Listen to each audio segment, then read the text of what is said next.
Hello my dear students, very good morning to all of you. So today is 16 June 2021 and today we will do worksheet number 17.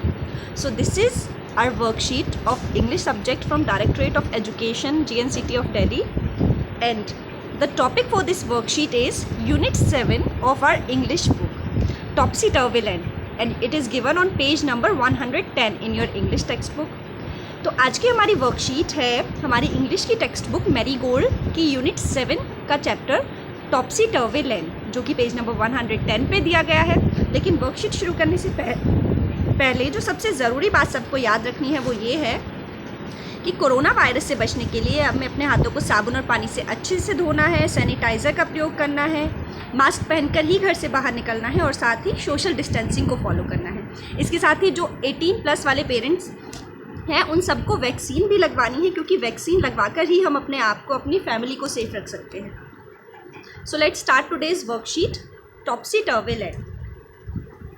तो Topsy टर्वी land जो हमारी poem है उसके writer हैं, और poem के जो होते हैं वो पोइट भी हम उन्हें बोल सकते हैं, क्योंकि पोयम जो लिखते हैं उन्हें हम पोइट बोलते हैं, और जो कोई चैप्टर लिखते हैं, कोई स्टोरी लिखते हैं, उन्हें हम राइटर बोलते हैं। तो इसके पोइट का नाम है H.E. Wilkinson.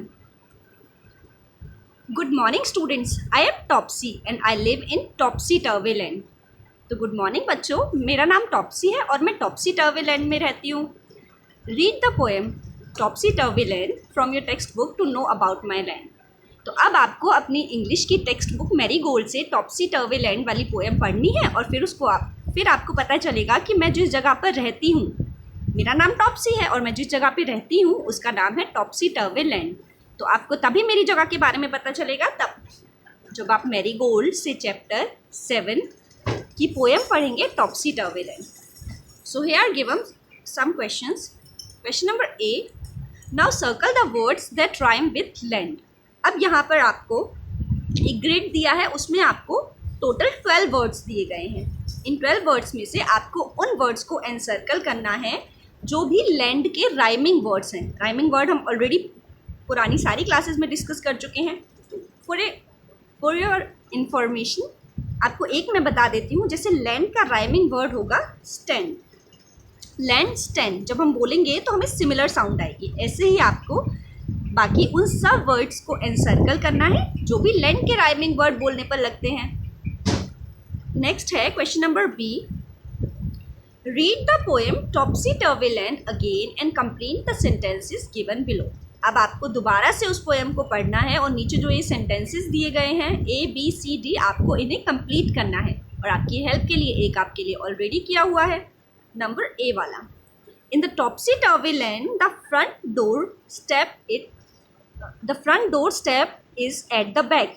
जो फ्रंट डोर है वो बैक की तरफ है। फ्रंट डोर क्यों बोलते हैं? क्योंकि वो सामने की तरफ होता है। हम अपने घर में जहाँ से एंटर करते हैं वो घर के सामने ही तो होता है, घर के पीछे थोड़ी फ्रंट डोर होगा।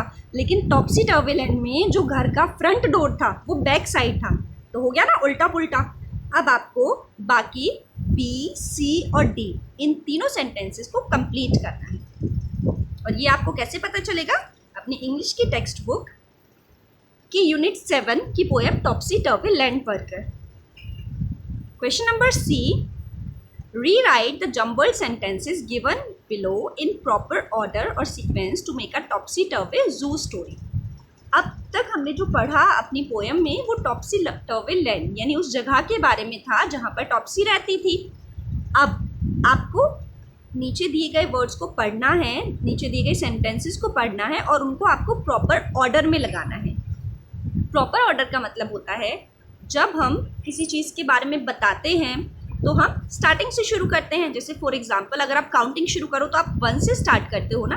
ऐसे ही जब हम किसी जगह के बारे में बताते हैं, अपनी किसी विजिट के बारे में बताते हैं कि हम कहीं घूमने गए, तो हम कैसे शुरू करते हैं कि सुबह में उठा, उसके बाद हम बस पकड़कर या कार से वहाँ गए, फिर हमने वहाँ पे एंटर किया, फिर हमने क्या देखा। तो ऐसे ही आपको इन सेंटेंसेस को A से लेके E तक वाले सेंटेंसेस को सीक्वेंस में अरेंज करना है। और ये किसके बारे में है? टॉप्सी टर्वी जू के बारे में, यानी चिड़ियाघर के बारे में। So Topsy was thrilled. Topsy thrill थी यानी डरी हुई थी, या आप बोल सकते हो कि एक्साइटेड थी। नेक्स्ट है Topsy went to the zoo with his mother. Topsy अपनी मदर के साथ उस जू में गई। He saw a blue lion. Sorry, मैंने पूरी पोएम में, पूरे वर्कशीट में टॉप्सी को गर्ल बोला है, but Topsy was a boy. So he saw a blue lion. फिर टॉप्सी ने एक ब्लू कलर का लॉयन देखा। At last he saw a pink octopus sitting on a tree. और लास्ट में उसने एक पिंक ऑक्टोपस देखा जो कि ट्री पर बैठा हुआ था। तो ये थोड़ी उल्टी पुल्टी चीज़ लगी ना आपको भी, क्योंकि ऑक्टोपस एक एक्वेटिक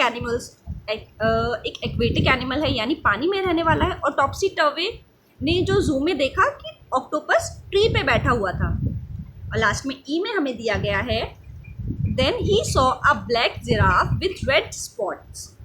फिर उसने एक ब्लैक कलर का जिराफ देखा जिस पर जो स्पॉट्स थे, जो धब्बे होते हैं, आपने देखा है ना, जिराफ जो होता है उस पर स्पॉट्स बने होते हैं। येलो कलर का जो जिराफ होता है उस पर ब्लैक कलर के शायद स्पॉट्स होते हैं। तो यहाँ पर ब्लैक कलर का जिराफ था और उस पर रेड कलर के स्पॉट्स थे। तो आपको इन्हें अरेंज करना है कि सबसे पहले क्या हुआ होगा और उसके बाद क्या हुआ होगा। यहाँ पर लास्ट में हमें क्वेश्चन नंबर डी में दिया गया है, let us now draw the zoo that Topsy went to. अब हमने ऊपर 5 लाइन्स उस जू के बारे में पढ़ ली। अब आपको इन 5 लाइन्स के अकॉर्डिंग ही ड्राइंग बनानी है, यानी वो जू कैसा होगा जहाँ पे टॉप्सी टर्वे गया है। तो अभी अभिभावकों के लिए सुझाव है कि घर व्यवस्थित करने के लिए बच्चों की मदद लें और घर को साफ सुथरा रखने के लिए उन्हें प्रेरित करें। तो जब बच्चे ये पोएम पढ़ेंगे टॉप्सी टर्वे लैंड वाली, तो उन्हें पता चलेगा कि वहाँ पर सब कुछ उल्टा पुल्टा था। तो ऐसा ही बच्चे घर का हाल बना के रखते हैं, जो चीज़ जहाँ रखनी है उसे वहाँ ना रखकर इधर उधर रख देते हैं। तो अभिभावक अगर बच्चों की हेल्प लेंगे घर के सारे सामान को व्यवस्थित करने में, तो उन्हें पता चलेगा कि कौन सी जगह कौन सी चीज़ रखी जाती है और कैसे अरेंज करके सारी चीज़ों को रख सकते हैं। इससे घर भी साफ सुथरा रहेगा और बच्चे भी प्रेरित होंगे क्लीनलीनेस की तरफ और अरेंजमेंट की तरफ। So thank you. ये थी हमारी आज की वर्कशीट नंबर 17।